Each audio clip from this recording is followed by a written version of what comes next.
For housing prices, rents, it's all on the way up again. Joining us live now from the Sunshine Coast, CoreLogic Research Director Tim Lawless. Tim, good morning to you. Is the next boom about to begin? Good morning, Pete. Well, I think that's still up in the air, to be honest. We've definitely seen housing prices turn a corner in the last month, up about 0.6% nationally, mostly led by Sydney with a massive 1.4% jump in the month. But we know there's still a few headwinds ahead of us. I think today's meeting from the RBA would hopefully add some confidence to the fact that rates are either at their peak or approaching it. So when will you know if we're on for another boom? Well, I don't think a boom is even on the board, to be honest. I think we're moving back into a growth cycle. It'll be a fairly modest one. But so why is that, Tim? Why are we on a growth cycle? If you think about the cycle we've just come out of, where nationally housing values rose by nearly 30%, since then they've dropped back by a little bit less than 10%. In reality, housing's still highly unaffordable. So I don't think there's going to be a great deal of people who are, even if they want to get into the marketplace with interest rates quite high and serviceability testing quite stringent, I just can't see the level of demand coming back into the marketplace for credit availability. Right. I mean, because it wasn't really much of a drop, all things considered, and it didn't seem to last that long, and not just New South Wales, but Victoria, Queensland as well. Yeah, I think short and sharp has been the flavour of the month through both the upswing and now this recent downturn.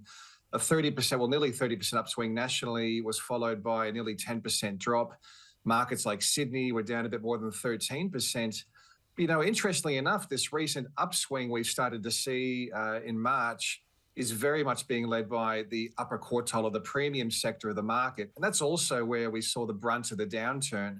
So maybe some opportunistic buying coming back into the market as people take advantage of a fairly steep drop across more expensive homes. Right. So you've got more people going for less product as well. Is that what's driving up the prices? Absolutely. That's a huge factor. We're seeing advertised supply levels tracking about 20% below average for this time of the year. So even though buyer demand is lower, that's pretty clear, the drop in supply has been a lot sharper. Okay, let's go to the RBA today. What will a pause do, Tim? Well, you'd have to think a pause is going to be a confidence injection to the marketplace. It'll add some debate to the fact that we're probably at the peak of the cycle, maybe close to the peak. Even if it is a pause, it doesn't necessarily mean that there won't be any more rate hikes. But if there is, maybe one more in the wings. So I think that will really start to flow through to consumer sentiment improving, buyers becoming a little bit more willing to participate in the market, but also sellers. So we normally see as consumer sentiment lifts, there's a really close relationship with market activity from both a selling and a buying perspective. Well, I mean, sellers can get more money out of it, right? Yeah, absolutely. Okay. And it provides more certainty as well, which is a pretty important feature of the market. So to my next question now, after the pause, what would another hike do today, an 11th in a row? Well, you'd have to imagine that's going to be exactly the opposite. It'd be a net negative for housing demand. We know that mortgage payers are already spending about $900 to $1,000 more a month on their mortgage repayments, and another 25 basis point hike would obviously add about another $80 a month more to that.